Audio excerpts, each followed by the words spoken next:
At 38 years old, Saint knew exactly what he was worth. His hands, calloused from 2 decades of wrestling with steel pipes and drilling equipment, were worth the $300,000 home in Heritage Hills he shared with his wife, Demi. His mind, which could diagnose a pressure failure in a hydraulic system by sound alone, was worth the steady $95,000 a year salary his company, Apex Drilling Solutions, finally paid him. His loyalty, a stubborn, unyielding thing, was worth the 8 years he had spent trying to earn a single nod of respect from his father-in-law, Earl. He stood on the manicured flagstone patio of Earl's $3 million Edmond Ranch, a glass of sparkling water in his hand, feeling the oppressive weight of a birthday he never asked for. The October air was crisp, but Saint felt a clammy heat under the collar of the $300 J. Crew suit Demi had insisted he buy for the occasion. It felt like a costume. Around him, Earl's friends, a constellation of Oklahoma City's old money, mingled under elegant string lights. Their laughter was as thin and sharp as the $120 Baccarat crystal flutes they held. They talked of stock portfolios and European vacations, their voices a low hum of casual wealth that made Saint feel like a foreigner in his own life. This party wasn't for him.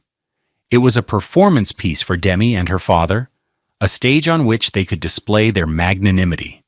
"Look at us," it screamed. "We even throw a party for our charity case." Saint's company, the one he'd built from the ground up with a used pickup truck and a $20,000 loan from his older brother Hassan, was, in Earl's carefully chosen words, a grimy little hobby. Saint's gaze found Hassan across the patio, standing near a massive stone fireplace. Hassan, solid and calm, met his eyes and gave a slow, deliberate nod. It was 7:46 p.m. In 14 minutes, the world would shift on its axis. In 14 minutes, an 8-year-long performance of quiet humiliation would come to a final, thunderous close. But for now, Saint had to stand here, smile, and pretend that the condescending pats on his back and the pitying glances from Demi's friends didn't feel like 1,000 tiny cuts. He had to play the part of the grateful, slightly overwhelmed blue-collar husband who had married so far above his station. He was good at playing the part. He'd had 8 years of practice. He had no idea just how deeply his performance had been fooling them, or how devastating the final curtain call would be. Have you ever felt like you were invisible in your own life?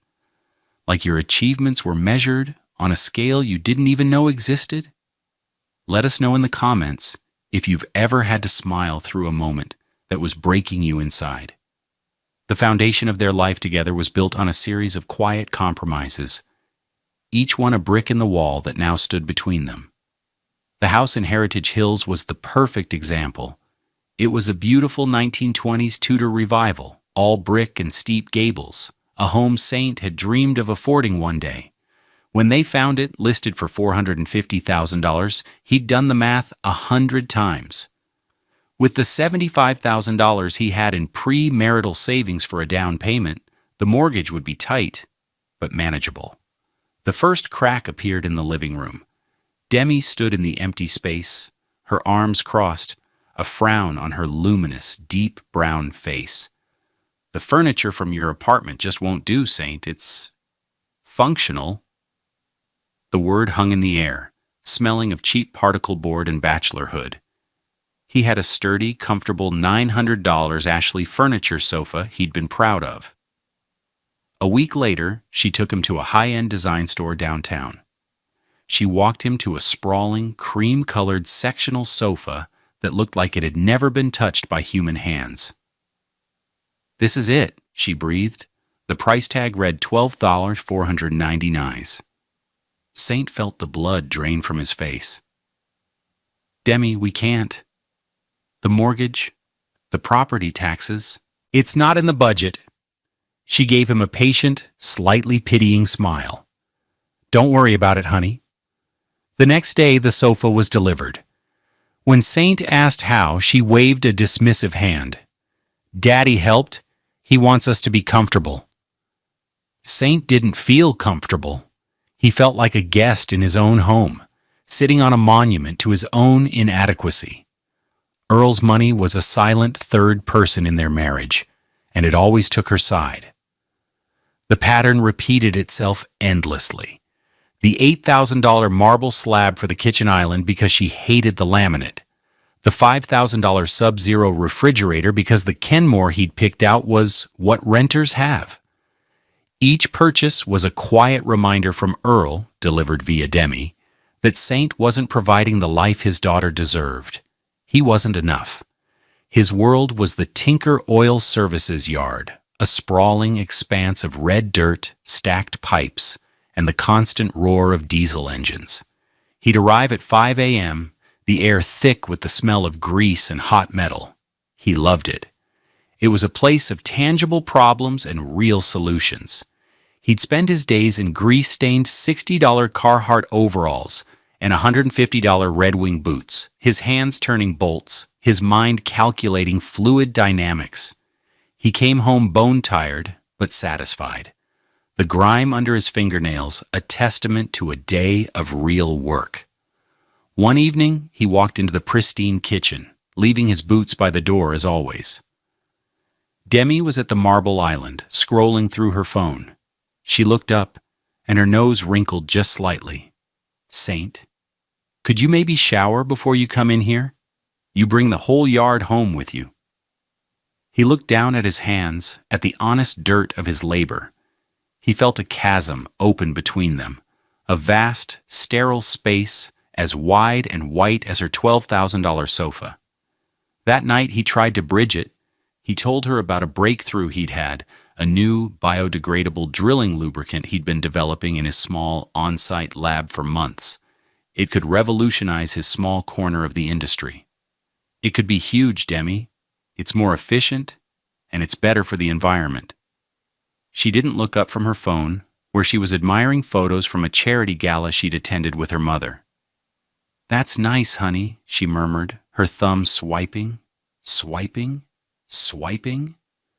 The screen of her $200 iPhone cast a pale, cold light on her face, illuminating her complete and utter disinterest. He felt the weight of his accomplishment turn to dust in his mouth. He was speaking a language she had no desire to understand. Her world was galas and brand names. His was torque wrenches and chemical compounds. And her father had ensured she would never have to learn the difference. The facade of their domestic normalcy was perfect from the outside, but inside, it was just an empty house, filled with expensive things he hadn't paid for, and a silence that deafened him. The 8 years of their marriage were a masterclass in accumulating outrage, a slow drip of poison administered at family gatherings. Earl, a man whose wealth had insulated him from the consequences of his own cruelty, was the chief physician. His preferred method was the backhanded compliment, the public comparison, the casual dismissal that left Saint feeling flayed and exposed while everyone else pretended not to notice. Thanksgiving, 6 years into the marriage, was a particularly vivid memory.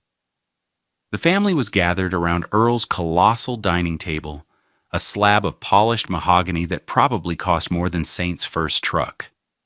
The table was groaning under the weight of a catered feast, at least $2,000 worth of food no one would finish. Earl, holding a glass of $300 single malt scotch, began a toast. "I was talking to my friend Bob Sanderson the other day," Earl began, his voice smooth and authoritative.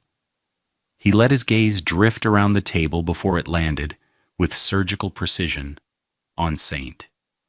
His daughter married a brilliant heart surgeon, top of his field, just bought a place on Lake Travis, a real go-getter. He took a sip of his scotch. "It's about ambition, you see. Some men have it, that fire to be something more. They build things, legacies." The implication was as heavy and suffocating as the air in the room. Saint, who had just secured a crucial contract that would allow him to hire 2 more employees, felt his accomplishment shrink into a pathetic little speck. He looked at Demi, pleading with his eyes for her to say something, to defend him, to change the subject. She just picked at her food, a small, tight smile fixed on her face. She said nothing. Her silence was a roar of agreement. It told him that in her eyes, he would always be a man with a hobby, not a legacy. Christmas the following year was even worse. Saint had spent weeks searching for the perfect gift for Earl. He wanted to give him something that reflected his own world, something of value that wasn't just a price tag. He commissioned a custom-tooled leather work belt from a master craftsman in the stockyards, a beautiful piece with intricate designs, made from the highest quality saddle leather.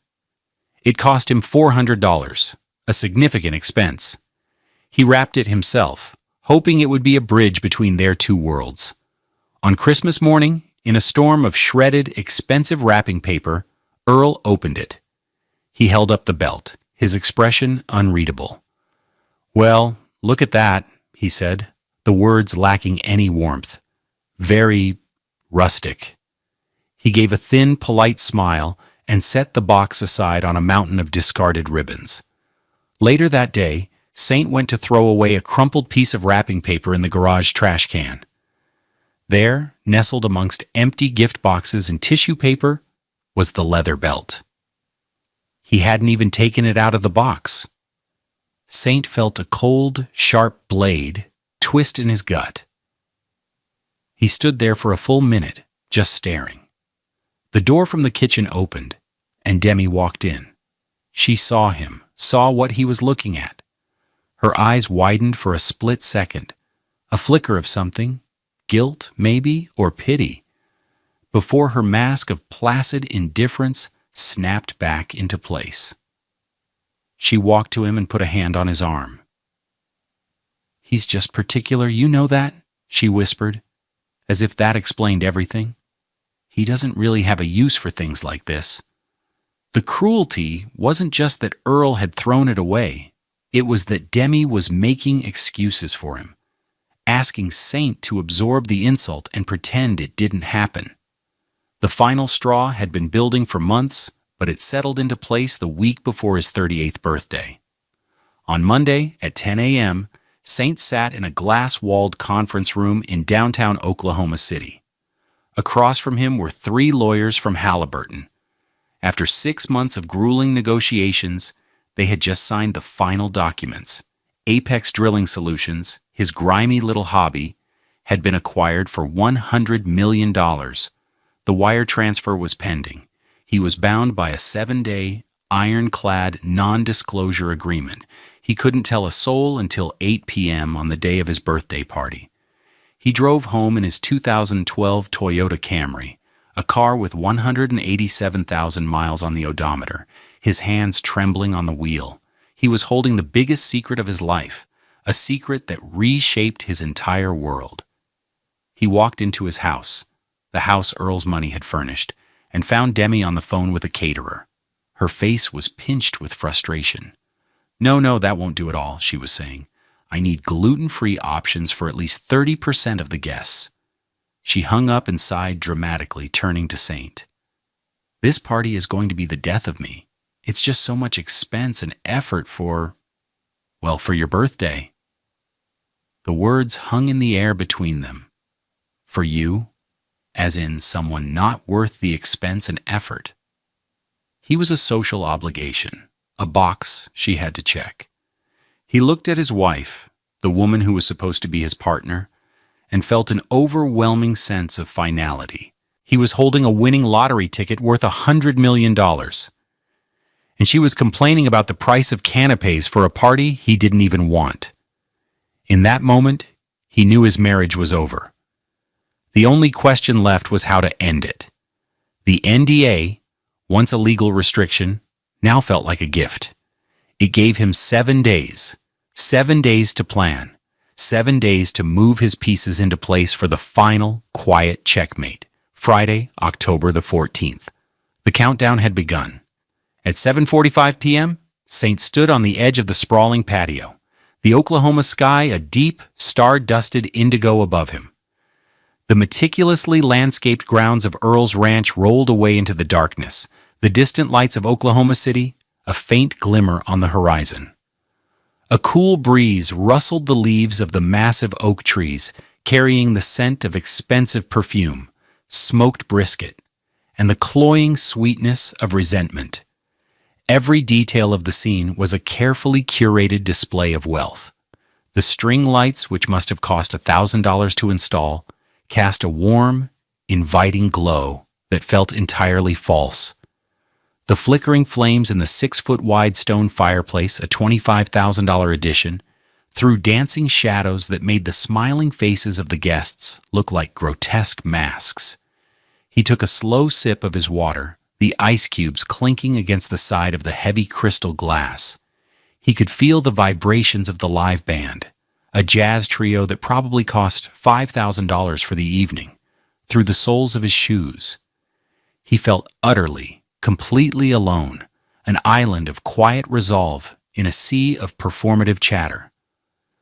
Demi drifted through the crowd, a vision in a $2,400 Burberry dress, her laughter light and effortless. She was in her element. She moved from one cluster of guests to another, accepting compliments on the party, on her dress, on her father's beautiful home. Not once did she look for him. His eyes found Hassan again. His brother was nursing a beer, his expression calm, but his eyes were watchful. He knew. Hassan had been there from the very beginning, co-signing the loan for Saint's first rust bucket of a work truck, showing up with pizza and beer after 18-hour days, listening to Saint's frustrations about Earl and Demi with a patient, steady anger. Hassan was his chief financial officer, the man who had helped him navigate the labyrinthine Halliburton deal. He knew the terms of the NDA down to the second. They had planned this. Or rather, when Saint had told him about Earl's final insult and his decision to file for divorce, Hassan had simply said, "Let's make sure they hear it loud and clear." The week had been a blur of clandestine activity. On Tuesday, Saint had taken a half day, telling Demi he had a dentist appointment. Instead, he drove his Camry to a sleek glass tower downtown. He rode the elevator to the 34th floor, to the offices of Franklin and Associates, a law firm that specialized in high-net-worth divorces. Ms. Evelyn Franklin was a sharp, impeccably dressed black woman in her 50s, with a reputation for being both brilliant and merciless. Her fee was $200 an hour. Saint sat across from her at a vast mahogany desk, the city skyline spread out behind her. He laid out the entire story. The premarital start of his company, the 8 years of emotional neglect and public humiliation, the constant financial interference from his father-in-law, and the 9-figure acquisition that was about to close. He didn't raise his voice. He presented the facts with the same calm precision he would use to describe a mechanical failure. Ms. Franklin listened, her fingers steepled, her eyes never leaving his. When he was finished, she nodded slowly. "Mr. James," she said, her voice a low, confident hum, "your business, having been established prior to your marriage, is your sole and separate property. The proceeds from its sale are yours alone. We will file the petition the morning after this party. We will ensure your financial assets are completely firewalled. Your wife will be entitled to half of the marital assets, which, from what you've described, are minimal and largely funded by her father. The house may be a point of contention, but given you made the down payment from premarital funds and have covered every mortgage payment from your business account, our position will be extremely strong." She had the papers drawn up by Thursday. They sat in a sealed manila envelope in the glove compartment of his Camry, a quiet bomb waiting for the right moment to detonate. All he had to do was get through tonight. He had played the part of the grateful, simple man for so long. One more night would be easy. At 7:58 p.m., Earl moved to the center of the patio, picking up a small, cordless microphone from the band's setup. He tapped it lightly, the sound echoing through the suddenly quiet crowd. If I could have everyone's attention for just a moment, he boomed, his voice radiating a smug, proprietary warmth. He beamed at the assembled guests, a king surveying his court. I want to thank you all for coming to celebrate my son-in-law, Saint, on his 38th birthday. A smattering of polite applause rippled through the crowd. Saint stood perfectly still, his glass held loosely in his hand. He felt Hassan move to stand a few feet behind him, a silent, solid presence at his back. This was it, the final scene. Earl put an arm around Demi, who preened under his touch. First, I want to toast my daughter, my princess Demi. She has such a generous, charitable heart. She sees the potential in people, even when others might not. She has always been one to root for the underdog. His eyes slid over to Saint, a glint of something sharp and cruel in them. The crowd shifted, a collective subtle intake of breath. They knew what was coming. They'd seen this show before. And that brings me to Saint. Earl's smile widened, but it didn't reach his eyes. 38 years old. He's a hard worker, I'll give him that. It's good for a man to have hobbies, to keep himself busy. A few of Earl's cronies chuckled knowingly. You know, when Demi first brought him home, we were all a little concerned. We all want the best for our children, but she saw something in him, and he's still here, 8 years later. He raised his glass high, a grand theatrical gesture. It's a real testament to persistence, isn't it? Proof that even a loser can get lucky once in a while. Happy birthday, son. The words landed in the silence, ugly and undeniable. A few people coughed. Most just stared into their drinks. It was too blunt, too cruel, even for Earl. Demi's painted-on smile faltered for a fraction of a second, but she recovered, giving Saint's arm a little squeeze, as if to say, just take it, don't make a scene. But Saint felt nothing, not anger, not humiliation, just a profound, liberating calm. The final brick had been laid, the wall was complete. He looked at Earl, at his smug, triumphant face, and saw him for what he was, a small, insecure man who used his money as a weapon because he had nothing else of value. He watched as Earl turned to hand the microphone back to the band leader, but before he could, Hassan stepped forward. "Excuse me, Earl," Hassan said, his voice quiet, but carrying an unmistakable authority that made everyone turn. "If you don't mind, I'd like to add to that toast." Earl looked momentarily confused, then annoyed at having his spotlight stolen. He reluctantly handed the microphone to Hassan. Hassan stood tall, a commanding presence in his simple, well-fitting dark suit.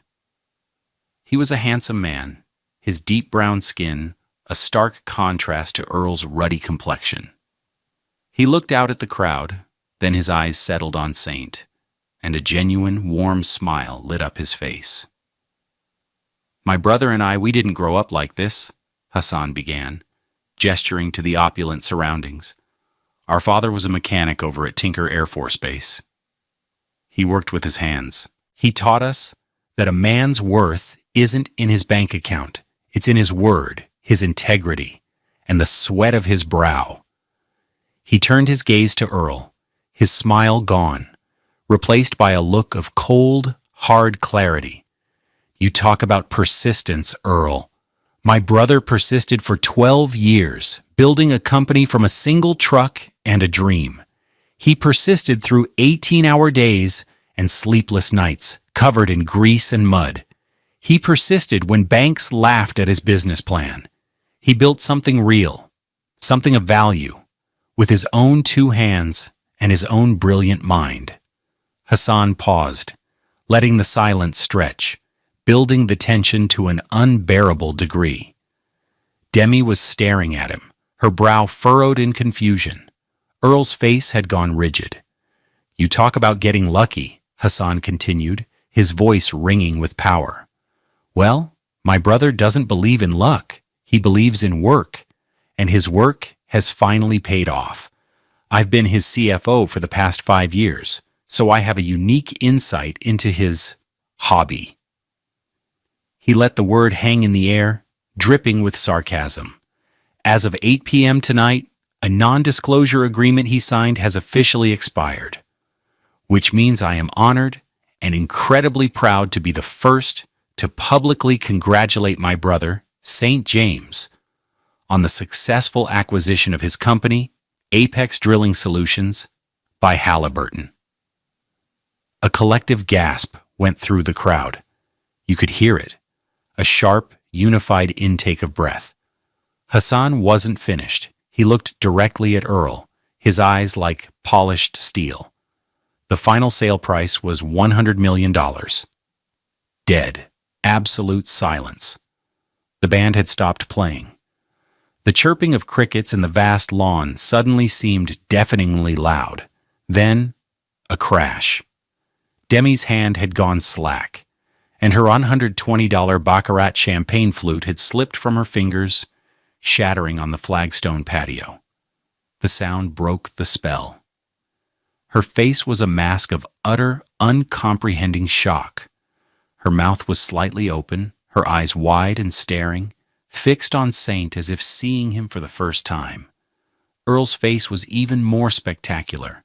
The smug, ruddy complexion had vanished, replaced by a ghastly, mottled white. His jaw was clenched so tight a muscle jumped in his cheek. He looked from Hassan to Saint and back again, his mind visibly struggling to process the information. $100 million?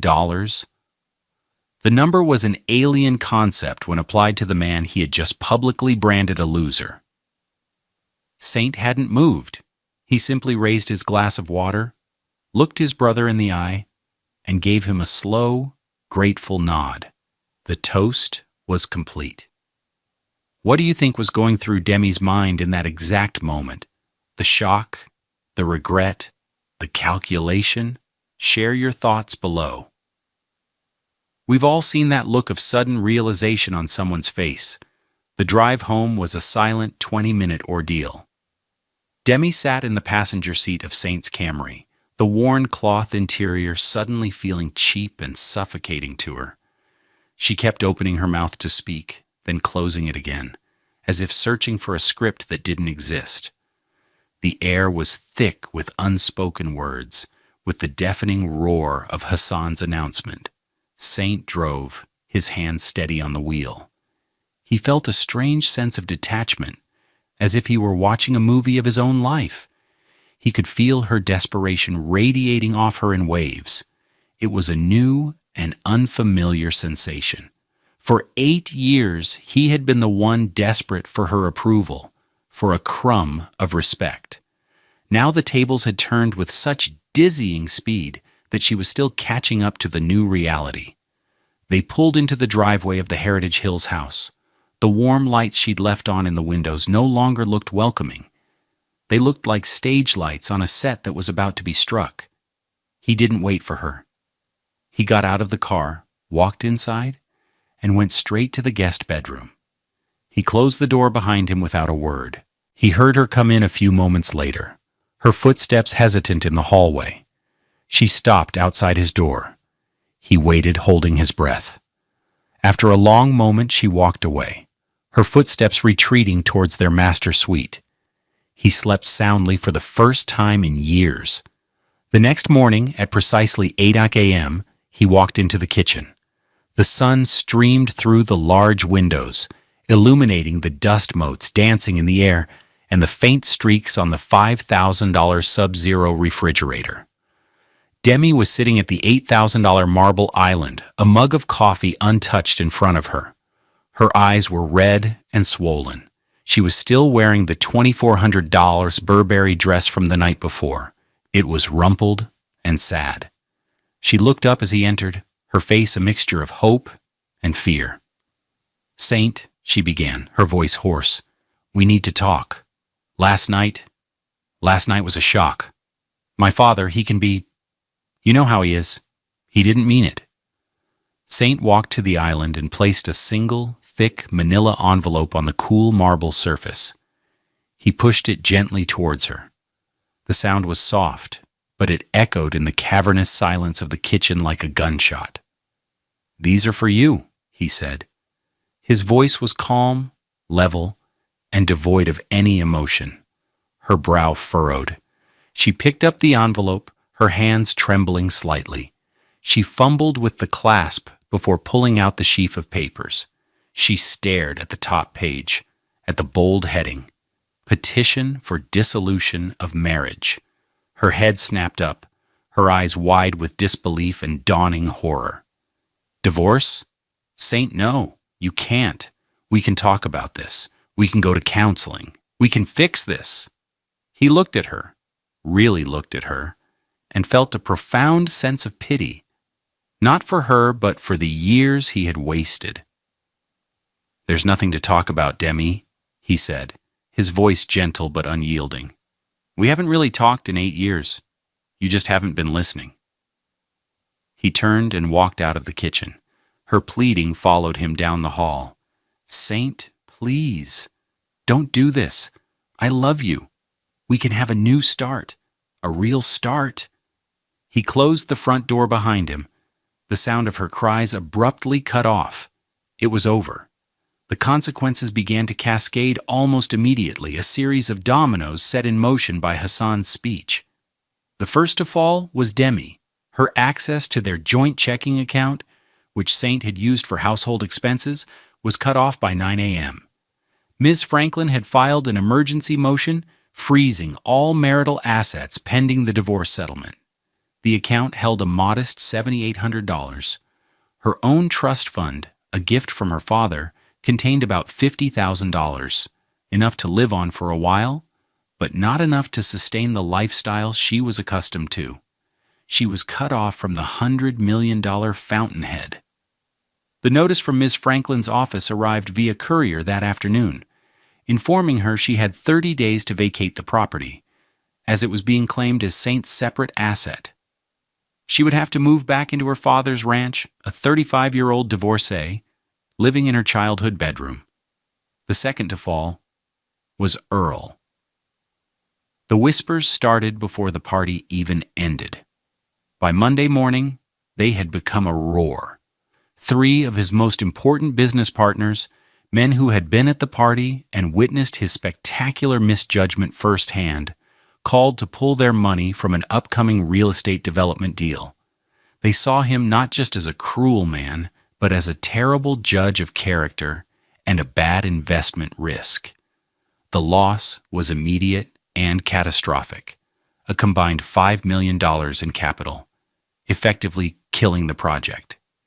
His social standing in the tight-knit community of Edmond's elite was shattered. He was no longer the shrewd patriarch to be feared and respected. He was a laughingstock, the man who called a $100 million protege a loser on his own patio.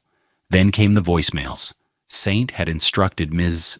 Franklin to handle all communication, but they called his personal cell anyway, their numbers not yet blocked.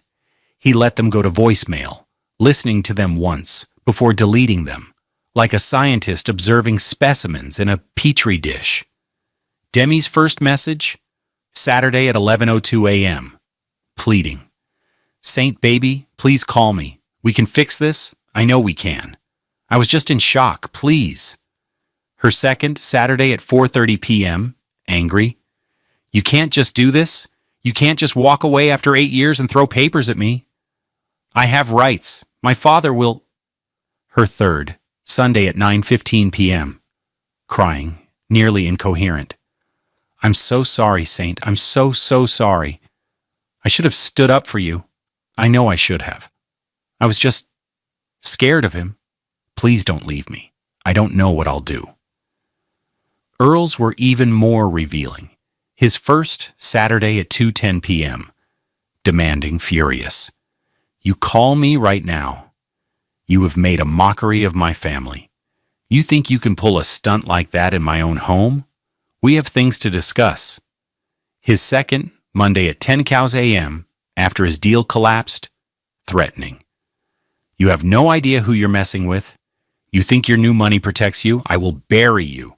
I will drag your name through every puddle of mud in this state. His final message, Tuesday at 6:47 p.m., was the most pathetic of all. His voice was strained, stripped of all its usual bluster, wheedling, attempting a businesslike tone. Son, listen, I may have been hasty. There's no reason for things to be unpleasant. A man of your new stature and a man of my connections. We could do great things together. Call me. We'll talk business. Saint deleted the message. There was no business to discuss. There was nothing left to say at all.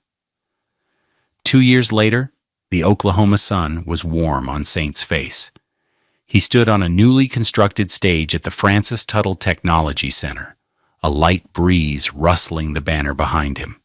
It read, "The Apex Scholars Program, Inaugural Ceremony." He wasn't wearing a suit.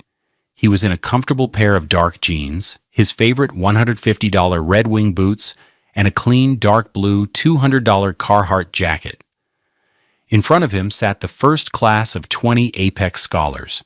They were young men and women, their faces bright with hope and ambition, embarking on careers as welders, machinists, and petroleum technicians. His $10 million endowment to the school ensured that for the next 50 years, students from underserved communities would have their tuition, books, and tools completely paid for. He looked out at the crowd of students, their families, and the school administrators, and gripped the sides of the podium. "My father was a mechanic," he began, his voice steady and clear, amplified by the microphone. "He taught me that the most valuable thing you can build is your own skill. He taught me that there is dignity and honor in working with your hands, in solving real-world problems. This program isn't a gift, it's an investment in the same kind of people who gave me my start. People who aren't afraid of hard work. People who understand that true value isn't something you buy, it's something you build." After the ceremony, as he was shaking hands and talking with the students, he felt a presence beside him. He turned. It was Demi. He hadn't seen her in over a year, not since the divorce was finalized. She looked smaller. The designer clothes, a simple but still expensive-looking dress that probably cost $800, seemed to hang off her.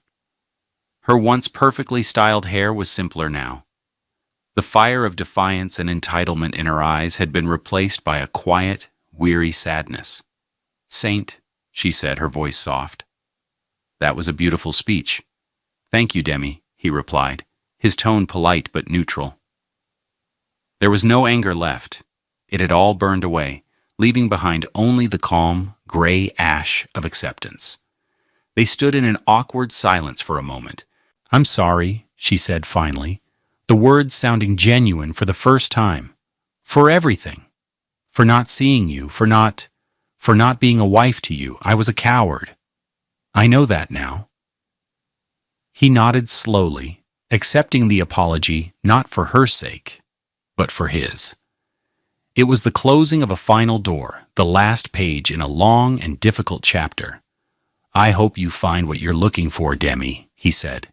And he meant it. He wished her no ill will. He simply wished her a life that was separate from his.